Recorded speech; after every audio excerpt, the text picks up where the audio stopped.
بالله من الشيطان الرجيم. بسم الله الرحمن الرحيم.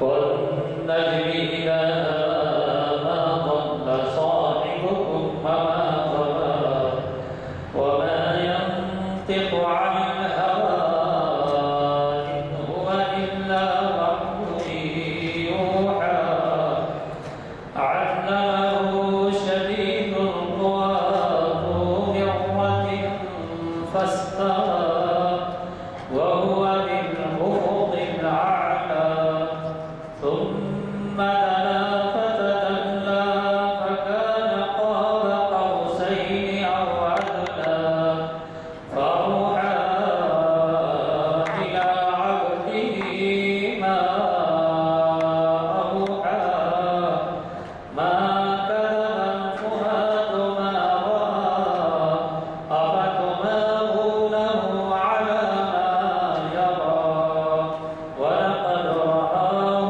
نزلة أخرى عند سدرة المنتهى صدق الله العظيم.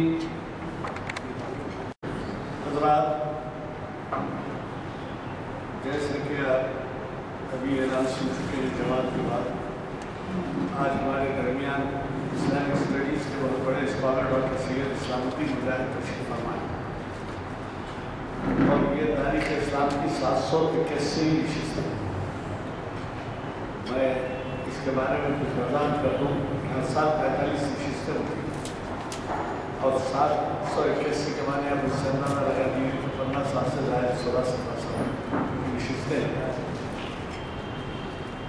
اور ان نشستوں کو ساری دنیا میں سنا جاتا ہے ویب سائٹ پر. یہ نشستیں منعقد ہوتی ہیں جامع مسجد عالیہ.com کے کانفرنس ہال میں بعد نماز عصر.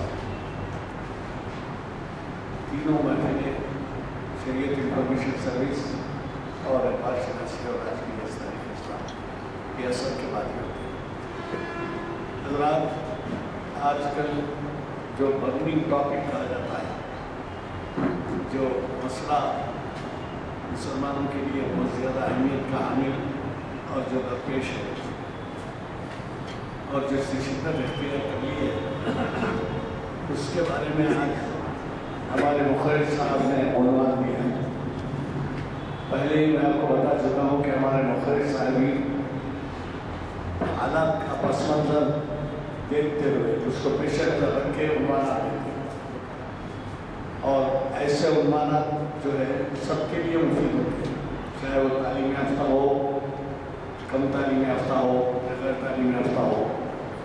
ان زمین خیالات کو موقع ملتا ہے سننے کا جو ظاہر ہے کہ کافی مطالعے کے بعد آپ کو لا کے پیش کرتے ہیں.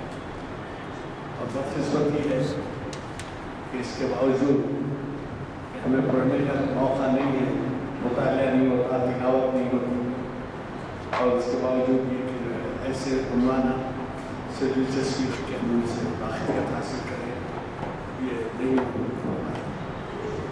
یہ آج کے عنوان میں خاص طور پر یہ ہے ماضی اور آج کے تناظر میں پرسنل لا دستور کے تدوین کیے جانے کے وقت 1950 میں جو آزادی دی گئی تھی وہ ماضی. اس سے پہلے کا حال تو آپ کا معلوم ہے، غلام تھے، آزادی نہیں تھی. دستور کے بنا 1950 میں نافذ ہوا تو اس میں جو گنجائش رکھی گئی تھی وہ اب حالیہ تناظر میں آپ کو خود سنائیں گے کہ کس طریقے سے اس کو مناسب کرنے کی کوشش ہو رہی ہے اور کس طریقے سے مسلم طبقات بلا لحاظ سے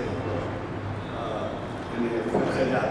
آپ کو تو معلوم ہے ہمارے بارے میں مشرق کے 72 فرقے ہیں ہمارے، باوجود اس کے اتنے بار فرقوں بڑھتے ہوئے ہیں، لیکن برابر اس سب کا متحدہ مطالبہ ہے کہ ہمارے پرسنل لا میں کسی قسم کی مداخلت نہ ہو.